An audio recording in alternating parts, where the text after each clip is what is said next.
अस्सलाम वालेकुम नाज़रीन, welcome to the show economy in focus. मैं हूं आपकी मेज़बान नताशा। नाज़रीन, सबसे पहले बात करेंगे माली साल 2026 में पाकिस्तान की जीडीपी जो शरह नमू है वो 2.6% रहने का इम्कान है। ये जो कहना है वर्ल्ड बैंक का, इसके हवाले से आज हम डिटेल डिस्कशन करेंगे। वर्ल्ड बैंक के जो ऑलरेडी हम देख रहे हैं काफ़ी प्रोजेक्ट्स और प्रोग्राम्स भी हो रहे हैं, और उसके साथ साथ अगर जीडीपी ग्रोथ के हवाले से देखा जाए तो हमारे लिए सर्कमस्टांसेस काफ़ी अलाइन होते हुए दिखाई दे रहे हैं। अगर हम बात करें हमारे इंटरेस्ट रेट के हवाले से तो ये भी बिजनेस फ्रेंडली दिखाई दे रहा है, 11% पे इंटैक्ट है, और मजीद जो हम कह सकते हैं कि एक कमी की गुंजाइश दिखाई दे रही है। लेकिन अगर हम थोड़ा सा सिनेरियो देखें फ्लड के हवाले से या नेचुरल डिजास्टर्स के हवाले से, इसको मद्देनजर रखते हुए अभी स्टेट बैंक ने थोड़ा सा कॉशसनेस इख्तियार की हुई है, जिसका इम्पैक्ट हमने देखा कि स्ट्रेट 3 पॉलिसीज हमने 11% पे ही देखी हैं। और साथ साथ अगर हम ये बात करेंगे 2.6%, तो ऑफ कोर्स ये थोड़ा सा एक हम कह सकते हैं कि कॉशस स्टांस है, जो कि 2.6% पे वर्ल्ड बैंक के एनालिटिकल रिव्यूज हैं। अदरवाइज अगर हम पाकिस्तान में देखें तो तकरीबन जो जीडीपी ग्रोथ के हवाले से एक हम कह सकते हैं फोरकास्ट की जा रही है वो 3.2% है। इट मीन्स कि पाकिस्तानी जो बिजनेस कम्युनिटी है ये बहुत कीन दिखाई दे रही है कि ट्रेड के एस्पेक्ट्स, इन्वेस्टमेंट के एस्पेक्ट्स को मद्देनजर रखें और बिजनेसेस को फ्रेंडली बनाएं। तो आज इसके हवाले से हम डिटेल डिस्कशन करेंगे। साथ साथ हम बात करेंगे सऊदी अरेबिया के हवाले से। सऊदी जो एक हाई अप डेलीगेशन है वो पाकिस्तान में जो है वो पहुंच चुके हैं अभी, और साथ साथ ये भी देखा जा रहा है कि कुछ इन्वेस्टमेंट अपॉर्चुनिटीज़ हैं जिनको इस हम कह सकते हैं विजिट के अंदर अलाइन किया जाएगा। साथ साथ $1 बिलियन की जो एक हम कह सकते हैं इनिशियली जो इन्वेस्टमेंट होगी उसके ऊपर सबसे पहले काम किया जाएगा। एमओयूज मुतवक्के हैं, अग्रीमेंट्स हो सकते हैं, इन्वेस्टमेंट अपॉर्चुनिटीज आ सकती हैं।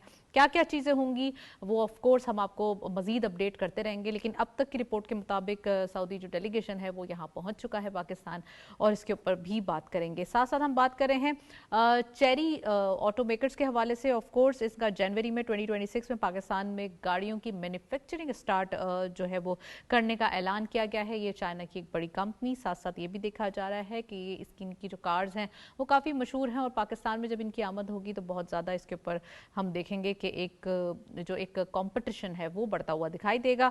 साथ साथ हम बात कर रहे हैं महफूज तरीके से रकूम की मुंतकली के हवाले से, यानी कि ट्रांसफ़र ऑफ हम देख रहे हैं कि कैश उसको जो है वो बेहतर बनाया जाए। ख़ासकर ओवरसीज़ पाकिस्तानीज़ अपने मुल्क में रेमिटेंसेस बेचते हैं तो उनको डिजिटल वॉलेट का इजरा जो है वो किया जा रहा है कि डिजिटल वॉलेट जो है वो पाकिस्तान एक हम कह सकते हैं कि अपनी प्रोडक्ट भी होगी, और साथ साथ ये भी देखा जाएगा कि इसके अंदर एक ऑफिशियली और साथ साथ डॉक्यूमेंटेशन के हवाले से एक डिटेल जो है वो सामने आएगी। इसके हवाले से बात करते चलते हैं। सबसे पहले एक रिपोर्ट देखते हैं, फिर वापस आते हैं, प्रोग्राम का बाकायदा आगाज़ करते हैं।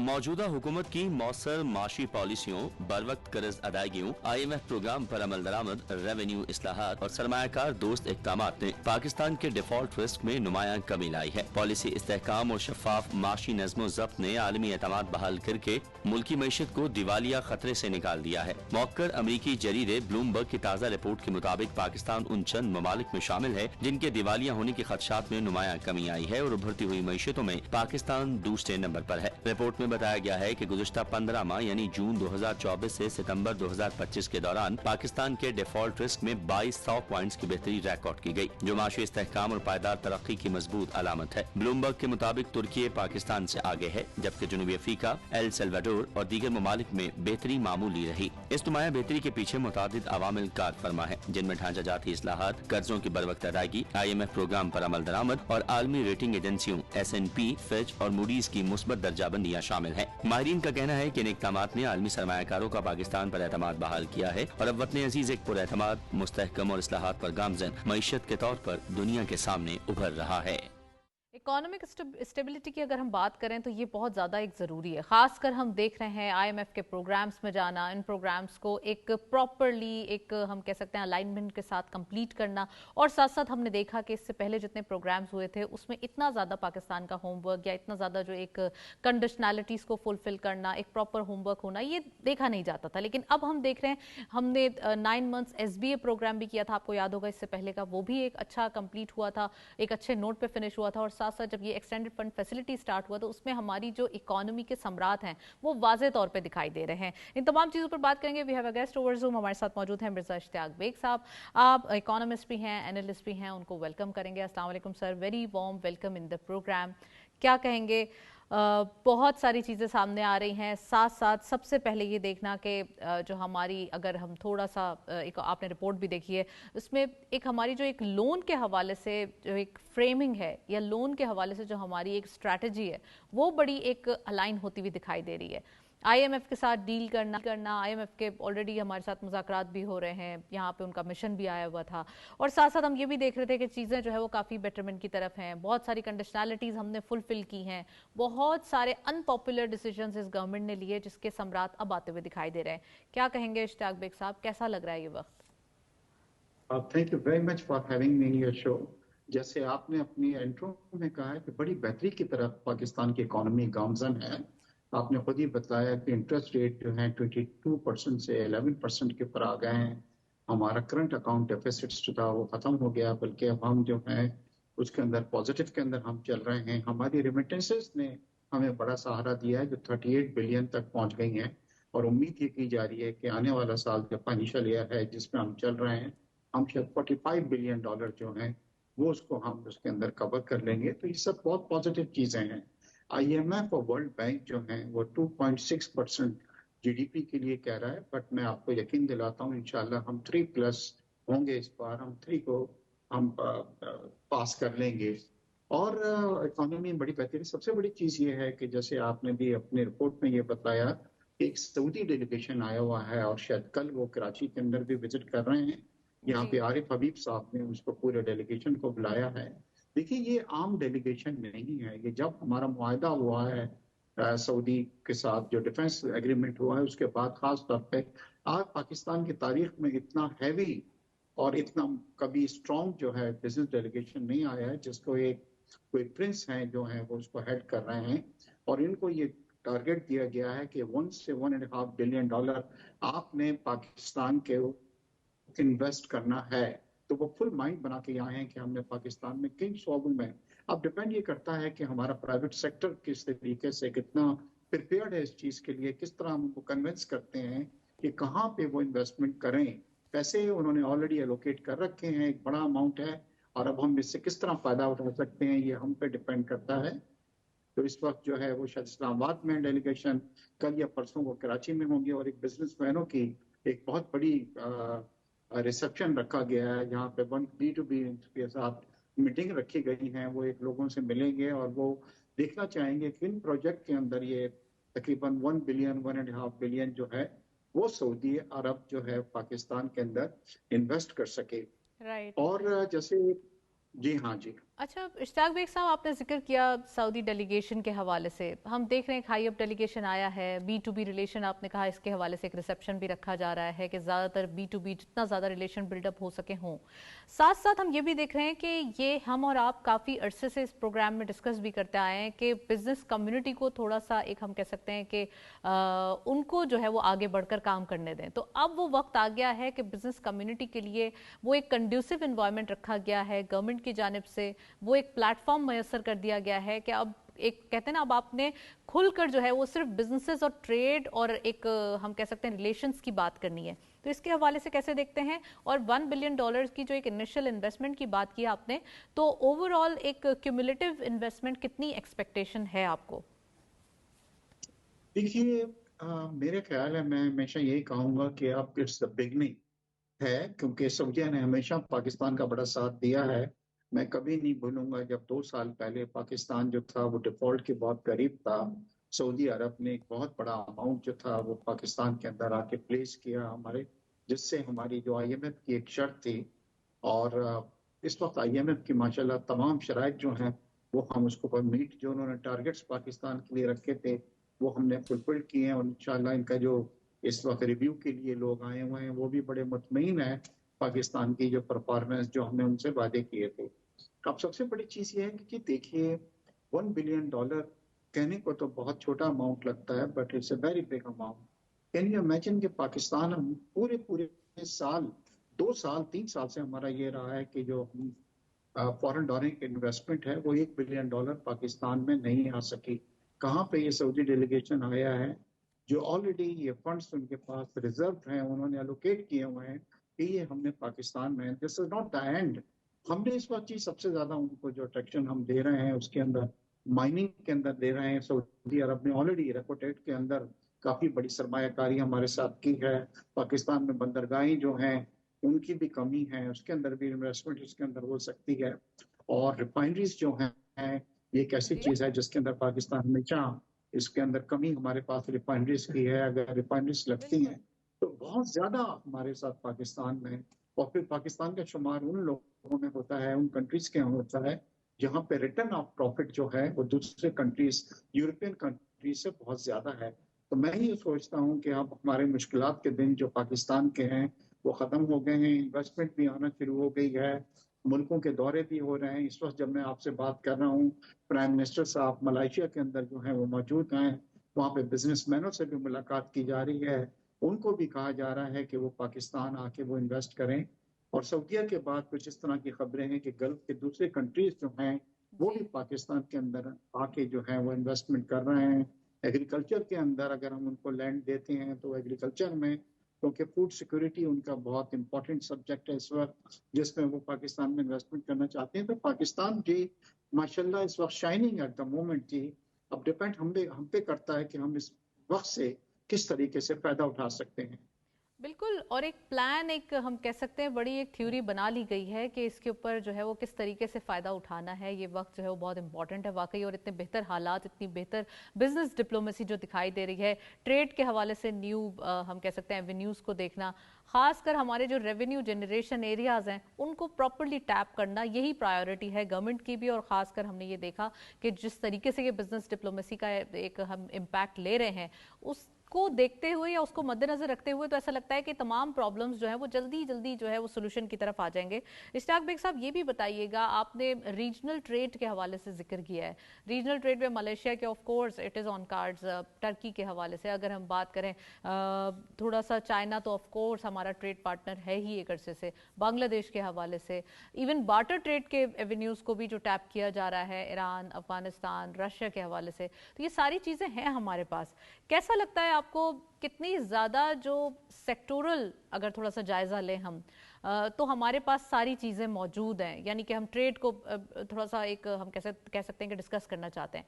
रेमिटेंसेस के हवाले से बात करें, उसके लिए भी ऑफिशियल वॉलेट जो है उसका इजरा कर दिया गया है। हमारे लिए गवर्नमेंट की हम कह सकते हैं वो इनिशिएटिव्स या वो एफर्ट्स जो कि नीड ऑफ द आवर थी वो टाइमली ली जा रही है, कितनी हेल्पफुल होंगी ये? जी हाँ, तो आपने भी बिल्कुल सही कहा। रीजनल ट्रेड जो होता है वो किसी कंट्री के लिए भी एक बहुत इंपॉर्टेंट होता है। आप यूरोप की मिसाल ले लें, यूरोपियन यूनियन जो है उनका ट्रेड जो सबसे बड़ा ट्रेड है वो रीजनल ट्रेड है उनका यूरोप के रीजन के दरमियान। हमारी बदकिस्मती रही कि हमारे हमारे जो दो नेबर हैं, एक इंडिया और एक अफगानिस्तान जो है, उनकी तरफ से हमें इतना नहीं मिला। यही वजह है कि रीजनल जो हमारी थी जिसके अंदर हम कर सकते थे वो हमें मौका हमारा ज़ाया हो गया।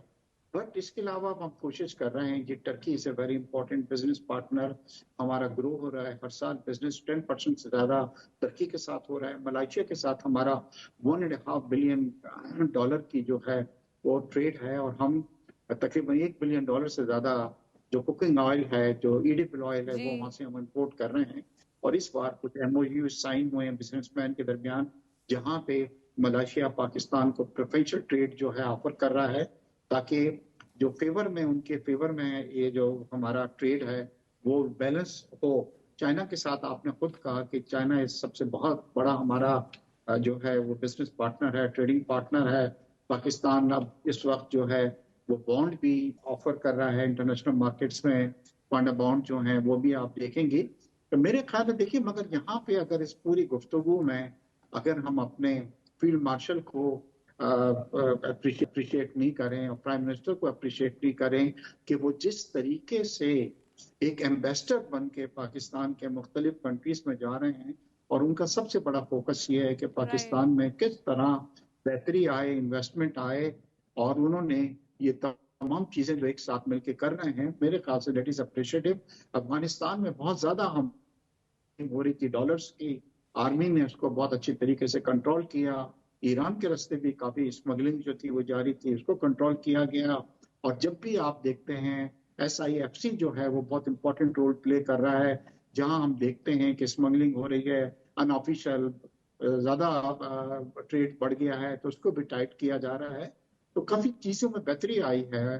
तो मैं ये सोचता हूँ कि आने वाले वक्त जो है वो पाकिस्तान के लिए बहुत अच्छा है।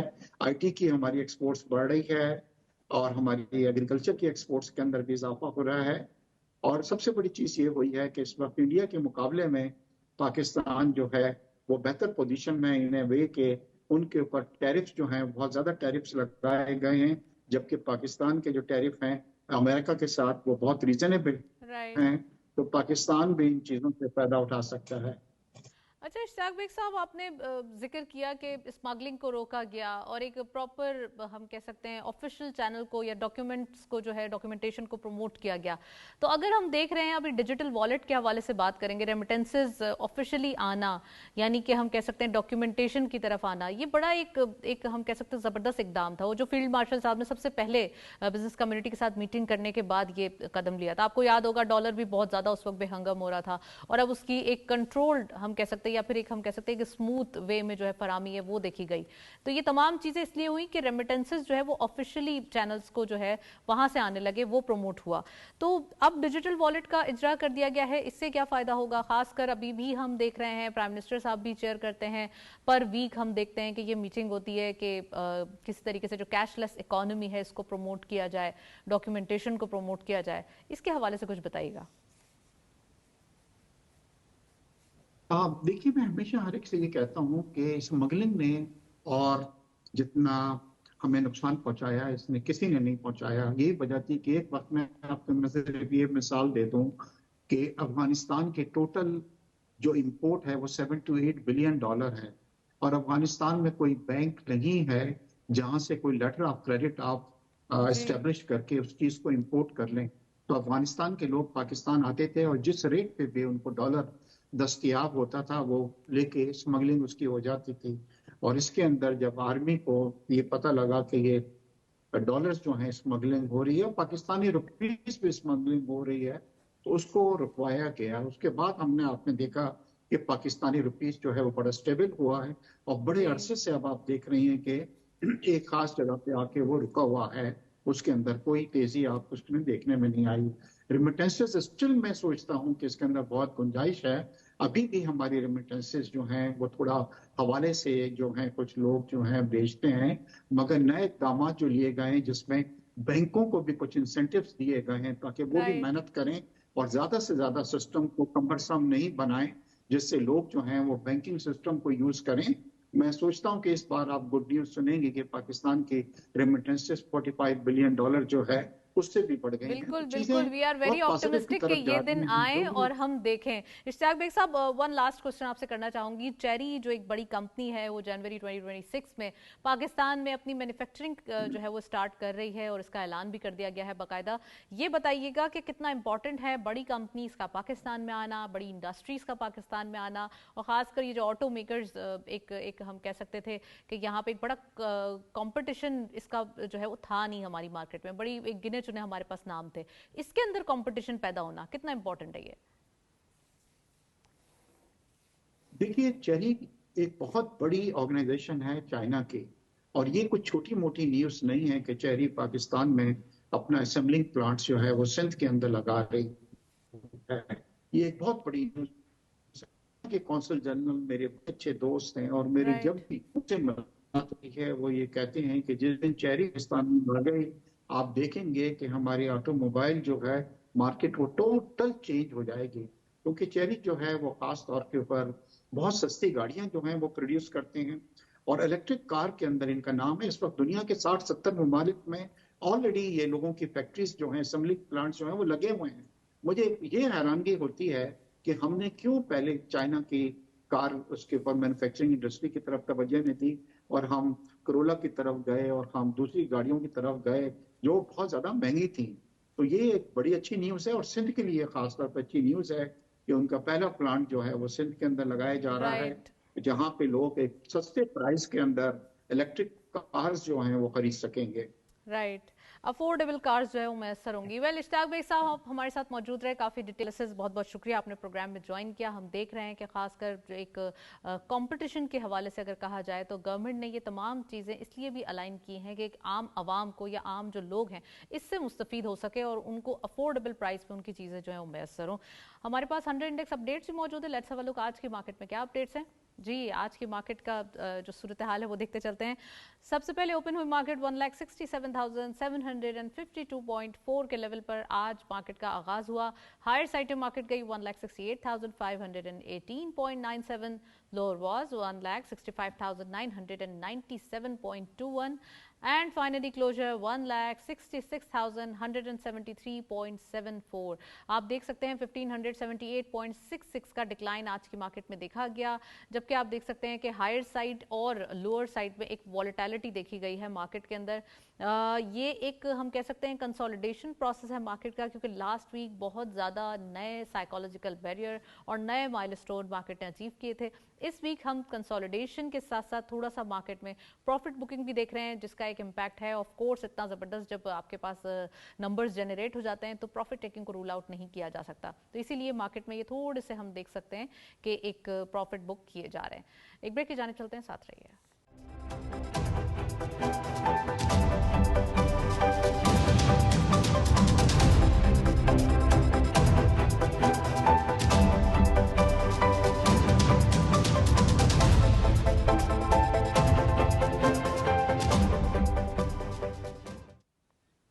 वेलकम बैक नाजरीन। हम बात कर रहे हैं पाकिस्तान और मलेशिया के दरमियान तिजारत के हवाले से। ऑफ कोर्स हम देख रहे हैं कि ट्रेड को बढ़ाना या खासकर डिफेंस के हवाले से और हलाल फूड्स या हलाल इंडस्ट्री समेत बहुत सारे जो अहम मुआहदे हैं वो किए गए हैं, वो अग्रीमेंट्स किए गए हैं। पाकिस्तान और मलेशिया रिलेशनशिप पहले ही बेहतर दिखाई दे रहा है, बहुत ज़बरदस्त बिजनेस अपॉर्चुनिटीज़ हैं। साथ साथ प्राइम मिनिस्टर साहब का जो विजिट है वो हम कह सकते हैं बड़ा फ्रूटफुल साबित हुआ है, जिसके इम्पैक्ट्स हम एक अग्रीमेंट्स की सूरत में देख रहे हैं, जहां बिजनेसेस अपॉर्चुनिटीज़ को ग्रैब करना और साथ साथ डिफरेंट ट्रेड जो एस्पेक्ट्स हैं उनको एक्सप्लोर करते हुए दिखाई दे रहे हैं।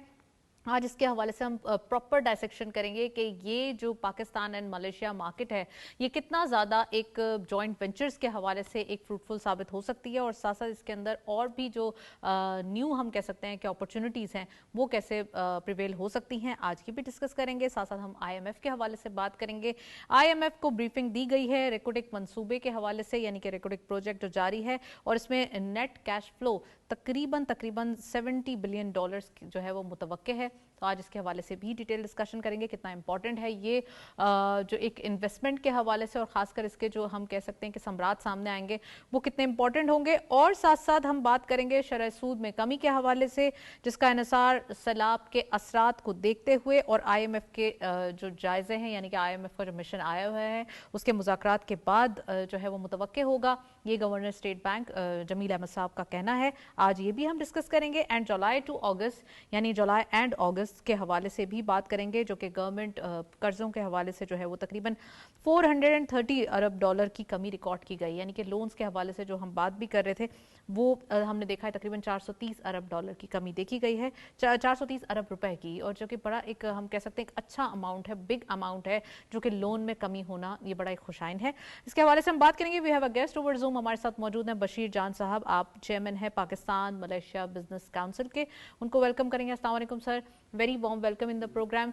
सबसे पहले ये बताएं, पाकिस्तान और मलेशिया के हवाले से हम बात कर रहे हैं, खासकर हम देख रहे हैं प्राइम मिनिस्टर साहब का विजिट और इसके एक बेहतरीन इम्पैक्ट्स, पॉजिटिव इम्पैक्ट्स, और ख़ासकर हम देख रहे हैं अग्रीमेंट्स के हवाले से, जिसमें अगर हम बात करें ट्रेड, डिफेंस एंड इंडस्ट्रीज़, वो जो कि फूड की अगर बात करें तो वो भी हलाल फूड्स के हवाले से, ये कितना इम्पॉर्टेंट है। और पाकिस्तान एंड मलेशिया के साथ जो ट्रेड हो रही है अभी, वो चीज़ें आप हमें बताइए जो अब तक ऑन कार्ड्स हैं। बिस्मिल्लाहिर्रहमानिर्रहीम। सबसे पहले तो मैं प्राइम मिनिस्टर साहब को मुबारकबाद दूंगा कि जो इन्होंने मलेशिया के विजिट की है बड़ी यूज़फुल और बड़ी फ्रूटफुल रही है और उसमें काफ़ी ट्रेड की बात हुई है। सबसे पहले मैं अर्ज़ करूंगा कि पाकिस्तान का पहला ट्रेड मैंने किया था मलेशिया के साथ 1968 में, जब मैंने पाम ऑयल का पार्सल खरीदा था।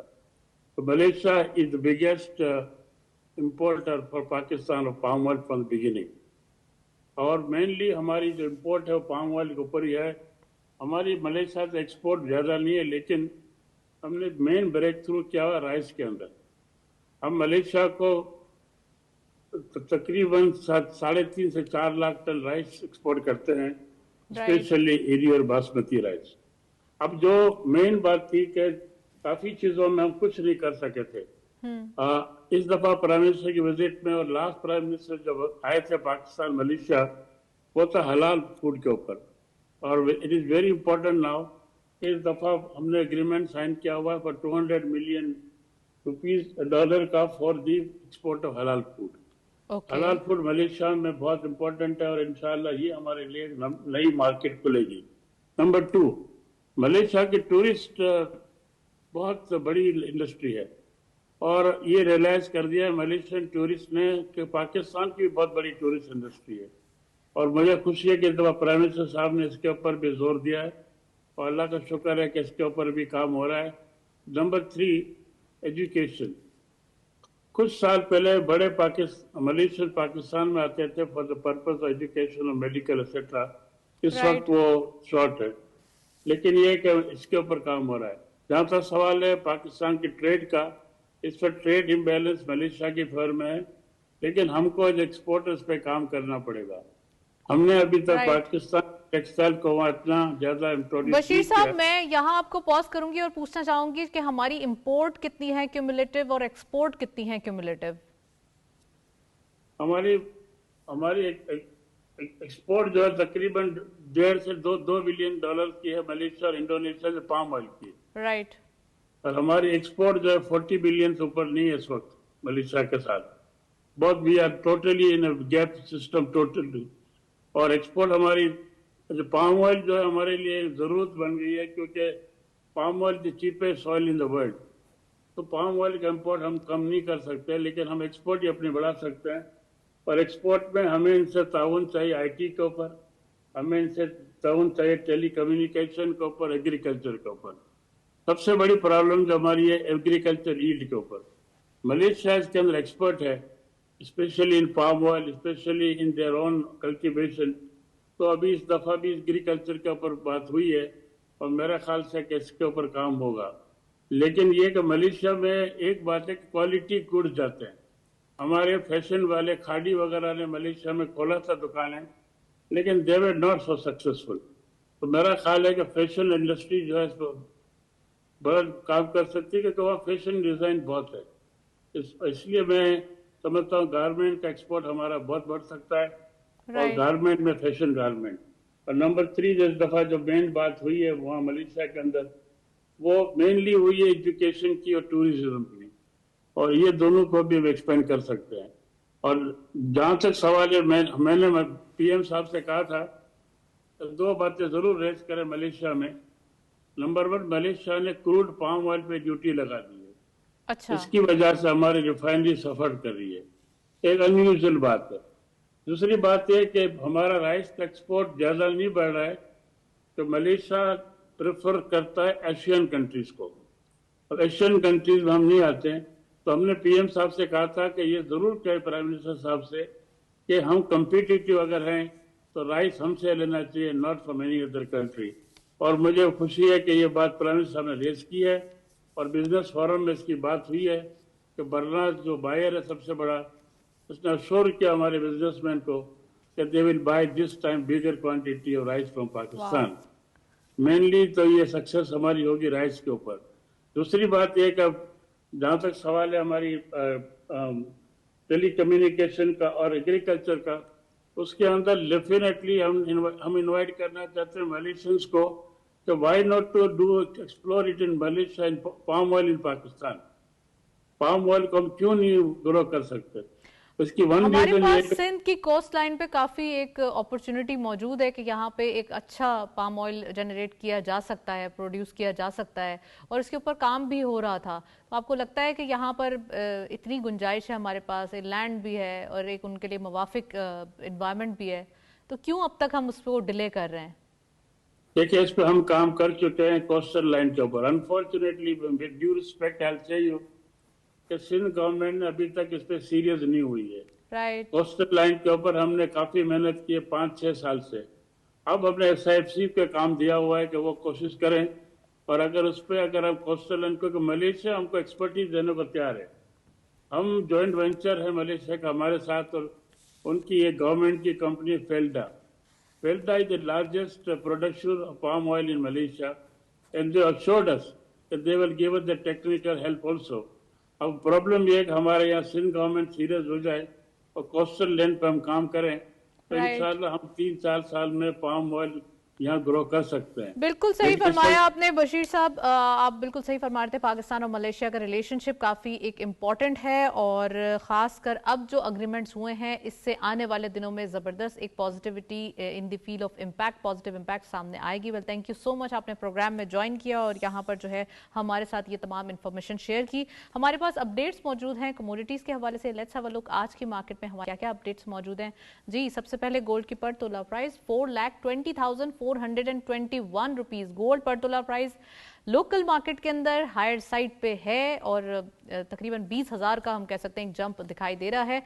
गोल्ड पर 10 ग्राम 3,60,826 रुपीस। इंटरनेशनल गोल्ड रेट पर हाउस $3,962.59, और आप देख सकते हैं कि इंटरनेशनली गोल्ड प्राइस का इम्पैक्ट लोकल मार्केट पे वाज़ेह तौर पे दिखाई दे रहा है। ये हमने तकरीबन जब रेट बताना शुरू किए थे तो 3,000 के करीब थे, और अब हम देख सकते हैं इन्हीं दो माह के अंदर जो है वो ये रेट्स बढ़ चुके हैं। ऑयल WTI पर बैरल $61.7, ऑयल ब्रेंट क्रूड पर बैरल $65.49। करेंसीज रेट्स भी देखते चलते हैं आज की मार्केट्स में हमारे पास क्या अपडेट्स हैं। Let's have a look. सबसे पहले यूरो करेंसीज में बाइंग रही 329.13 rupees, selling was 329.72। UK pound buying रही 378.96 rupees, selling was 379.63। US dollar buying रही 281.15, selling was 281.65। And lastly Chinese yuan buying रही 39.4, selling was 39.47। GCC currency updates भी देखते चलते हैं आज की मार्केट में क्या अपडेट्स हैं। सबसे पहले सऊदी रियाल बाइंग रही 74.96 rupees, selling was 75.09। UAE dirham buying eight 76.56, selling was 76.7। कतरी रियाल बाइंग रही 77.3, selling was 77.44। And lastly Kuwaiti दिनार बाइंग रही 919.18, सेलिंग वाज 920.82। ये थे आज के अपडेट्स जो आपके साथ शेयर किए हमने। इसी नोट पे प्रोग्राम को वाइंड अप करते हैं। इजाजत दीजिए, अल्लाह हाफिज।